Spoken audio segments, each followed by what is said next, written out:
प्यारे विद्यार्थियों नमस्कार। आप सभी का एक बार फिर से नई क्लास में स्वागत है। दोस्तों आज की क्लास में मैं आप सभी के लिए बीएसटीसी 2025 राजस्थान जीके का मॉडल पेपर 14 लेकर आया हूं, जिसमें आपके राजस्थान जीके के इम्पोर्टेंट क्वेश्चंस रहेंगे। तो चलिए दोस्तों स्टार्ट करते हैं आज की क्लास। दोस्तों आज की क्लास का फर्स्ट क्वेश्चन है आपका, निम्नलिखित में से कहाँ के शासकों द्वारा रावल तथा महारावल की उपाधि ग्रहण की थी? जोधपुर, डूंगरपुर, कोटा या फिर बीकानेर। तो बताओ फटाफट आंसर किस क्या हो जाएगा। तो कहाँ के शासकों के द्वारा की गई थी? तो वो हमारे डूंगरपुर, यानी कि बी ऑप्शन आपका डूंगरपुर राइट आंसर हो जाएगा। नेक्स्ट क्वेश्चन देखिएगा, कोटा राज्य का जो संस्थापक है वह निम्न में से कौन है? यानी कि जो कोटा राज्य है उसका जो संस्थापक है वो हमारे राव माधव सिंह हैं। बी ऑप्शन आपका राव माधव सिंह राइट आंसर हो जाएगा। नेक्स्ट क्वेश्चन देखिएगा, निम्नलिखित में से किस सूर्यन सम्राट यानी कि जो युगल सम्राट ने सवाई जयसिंह को राज राजेश्वर की उपाधि से विभूषण किया था? तो किस युगल सम्राट ने किया था? तो वह हमारे मोहम्मद शाह ने किया था। डी ऑप्शन आपका मोहम्मद शाह राइट आंसर हो जाएगा। नेक्स्ट क्वेश्चन देखिएगा, निम्नलिखित स्थानों के आगे उनके संबंधित किले या दुर्गों के नाम में कौन सा स्थान है वो सही है? तो कौन सा सही है? तो वो हमारे मेहरानगढ़ दुर्ग जो है वो हमारे जैसलमेर में स्थित है। ये एकदम सत्य है। ए ऑप्शन आपका राइट आंसर हो जाएगा। नेक्स्ट क्वेश्चन देखिएगा, निम्नलिखित में से कौन जल दुर्ग का उत्तम उदाहरण है? कोटा, अजलगढ़, गागरोन या फिर शाहबाद। तो इनमें से कौन सा जो जल दुर्ग का एक उत्तम उदाहरण है? तो वो हमारे गागरोन, यानी कि जो गागरोन है वह जल दुर्ग का एक उत्तम उदाहरण है। सी ऑप्शन आपका राइट आंसर हो जाएगा। नेक्स्ट क्वेश्चन देखिएगा, एक शासक एवं संत पिपा किस स्थान से संबंधित है? आम्बर, जायल, वाराणसी या फिर गागरोन। तो वो हमारे गागरोन से संबंधित है। डी ऑप्शन आपका गागरोन राइट आंसर हो जाएगा। नेक्स्ट क्वेश्चन देखिएगा, नेक्स्ट क्वेश्चन का आप इंपॉर्टेंट है, श्रृंगार चौरी के संबंध में निम्नलिखित में से कौन सा कथन है वह सत्य है? तो वो हमारे ये एक धार्मिक स्थल है जिसे भंडारी वेल्को ने 1448 और 49 ईस्वी में बनाया था। यह कथन जो है वह एक प्रकार का सत्य कथन है। डी ऑप्शन आपका राइट आंसर हो जाएगा। नेक्स्ट क्वेश्चन देखिएगा, सीताबाड़ी का प्रसिद्ध मेला है वह किस जिले में लगता है? दोस्तों काफ़ी इंपॉर्टेंट क्वेश्चन है, याद कर लीजिएगा। आपके बीएसटीसी एग्जाम में 100% आएगा। यानी कि जो सीताबाड़ी का जो प्रसिद्ध मेला है वो हमारे राजस्थान के 12 जिले में बढ़ता है। सी ऑप्शन आपका 12 राइट आंसर हो जाएगा। नेक्स्ट क्वेश्चन है आपका, चैम्बर ऑफ प्रिंसेस का प्रथम जो चांचल है वह कौन था? तो ये जो थे वो हमारे गंगा सिंह था। डी ऑप्शन आपका गंगा सिंह राइट आंसर हो जाएगा। नेक्स्ट क्वेश्चन है आपका, राजपूताना एजेंसी की संस्थापक कब और कहाँ हुई थी? तो बताओ कब हुई और कहाँ हुई थी। काफ़ी इंपॉर्टेंट क्वेश्चन और रेट में पूछा गया प्रश्न है। यानी कि जो राजपूताना एजेंसी की स्थापना कब और कहाँ पर हुई थी? तो उसकी स्थापना 1832 ईस्वी में अजमेर में हुई थी। डी ऑप्शन आपका 1832 ईस्वी में अजमेर राइट आंसर हो जाएगा। नेक्स्ट क्वेश्चन है आपका, नेक्स्ट क्वेश्चन काफ़ी इंपॉर्टेंट है, मेवाड़ राज्य प्रजामंडल की स्थापना किसके द्वारा की गई है? तो बताओ क्या हो जाएगा। यानी कि जो मेवाड़ राज्य है उसकी जो प्रजामंडल की स्थापना है वो हमारे 24 अप्रैल 1938 बलवंत सिंह मेहता के द्वारा की गई है। सी ऑप्शन आपका राइट आंसर हो जाएगा। काफ़ी इंपॉर्टेंट क्वेश्चन है, याद जरूर कर दीजिएगा।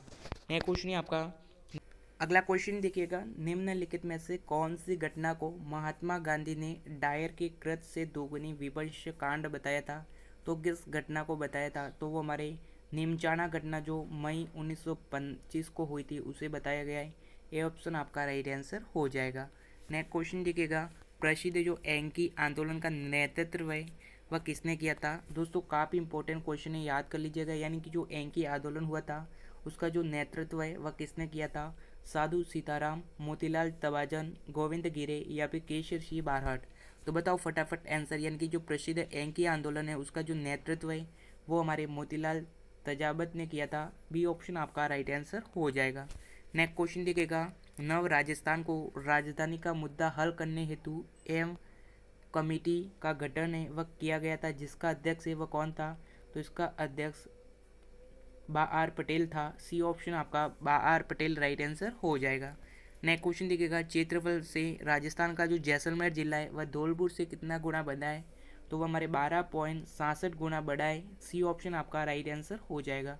अगर आपको ऐसा पूछे कि क्षेत्रफल के अनुसार राजस्थान का सबसे बड़ा जिला कौन सा है तो वो हमारे जैसलमेर जिला, और सबसे छोटा वो हमारे धौलपुर। ये बात आपको याद रखना है। नेक्स्ट क्वेश्चन देखिएगा, अरावली की निम्नलिखित पर्वत चोटियों में उनकी लंबाई यानी कि उनकी ऊंचाई है उनकी अवरोही क्रम में व्यवस्थित कीजिए। तो अवरोही क्रम कौन सा है जो एकदम सही है? तो वो हमारे जरगा, अचलगढ़, कुंभलगढ़, रघुनाथ। यह कदम आरोही क्रम है, यानी कि कौन सा क्रम आरोही क्रम में एकदम सत्य है। ये ऑप्शन आपका राइट आंसर हो जाएगा। नेक्स्ट क्वेश्चन देखिएगा। नेक्स्ट क्वेश्चन है आपका, निम्नलिखित में से कौन सा युग में जो राजस्थान के अक्षा के देशांतर विस्तार को सही रूप से करता है, तो कौन सा करता है, तो वो हमारे बी ऑप्शन आपका राइट आंसर हो जाएगा, जो सही निरूपित करता है। नेक्स्ट क्वेश्चन है आपका, संरचनात्मक दृष्टि से राजस्थान के भौतिक स्वरूप भारत के निम्नलिखित में से किस उच्चावण प्रदेशों का हिस्सा है, तो वह हमारे उत्तरी वृहद मैदान और प्रायद्वीपीय पठार का एक प्रकार का हिस्सा है। ए ऑप्शन आपका राइट आंसर हो जाएगा। नेक्स्ट क्वेश्चन देखिएगा, निम्नलिखित में से कौन सा पठार है जो अरावली पर्वत से संबंधित नहीं है, तो देखिए लसाड़िया पठार, उर्विडा पठार और बोराट पठार, ये तीनों जो पठार है वह अरावली पर्वत से संबंधित है, लेकिन जो बघेलखंड पठार है वो हमारे अरावली पर्वत से संबंधित नहीं है। सी ऑप्शन आपका राइट आंसर हो जाएगा। नेक्स्ट क्वेश्चन देखिएगा, वह नदी जो राजस्थान में दक्षिण से प्रवेश करती के उपरांत पश्चिम की ओर बहती है और पूर्ण दक्षिण की ओर मुड़ जाती है, कौन सी नदी है, लूनी, माही, काली या फिर चंबल नदी। तो बताओ फटाफट आंसर कौन सी नदी है, तो वो हमारे माही नदी, यानी कि जो माही नदी है वह दक्षिण से प्रवेश करके उपरांत पश्चिम की ओर बहती है और वापस दक्षिण की ओर मुड़ जाती है। और माही नदी एक ऐसी नदी है जो कर्क रेखा है उसे 2 बार काटती है, ये बात आपको याद रखना है। और कर्क रेखा की जो राजस्थान में, यानी कि जो कर्क रेखा है उसकी बांसवाड़ा जिले में लंबाई है वह कितनी है, 26 किलोमीटर, ये बात आपको याद रखना है। और कर्क रेखा राजस्थान के 2 जिलों से होकर गुजरती है, कौन सा, तो वो हमारे डूंगरपुर और बांसवाड़ा, ये 2 ऐसे जिले हैं जहाँ पर कर्क रेखा गुजरती है। और कर्क रेखा भारत के कुल 8 राज्यों से होकर गुजरती है और बांसवाड़ा जिला में जो कर्क रेखा है उसकी लंबाई 26 किलोमीटर है, ये बात आपको याद रखना है और कई बार एग्जाम में पूछा गया है। नेक्स्ट क्वेश्चन है आपका, निम्नलिखित में से कौन सा युग में जो सही सुमेलित है, तो वो हमारे व्यास परियोजना राजस्थान हरियाणा में स्थित है, ये बात एकदम सत्य है। डी ऑप्शन आपका राइट आंसर हो जाएगा। नेक्स्ट क्वेश्चन है आपका, विजराल की पहाड़ी से निकलने वाली जो खारी नदी है वह निम्नलिखित में से किस अफवाह तंत्र का भाग है, बंगाल की खाड़ी, अरब सागरीय, अनिश्चित अफवाह या फिर आंतरिक अफवाह। तो जो विरजाल की पहाड़ियों से निकली जो खारी नदी है वह किस अफवाह तंत्र का भाग है, तो हमारे बंगाल की खाड़ी का एक प्रकार का भाग है। यह ऑप्शन आपका राइट आंसर हो जाएगा। नेक्स्ट क्वेश्चन है आपका, कोपेन द्वारा प्रस्तुत जलवायु प्रदेशों में राजस्थान में कौन सा सुमेलित नहीं है, तो इसका आंसर आपको कमेंट करके बताना है। और अभी तक चैनल को सब्सक्राइब नहीं किया है तो सब्सक्राइब जरूर कीजिएगा। और मुलाकात होगी नई क्लास के साथ, तब तक के लिए जय हिंद, जय भारत।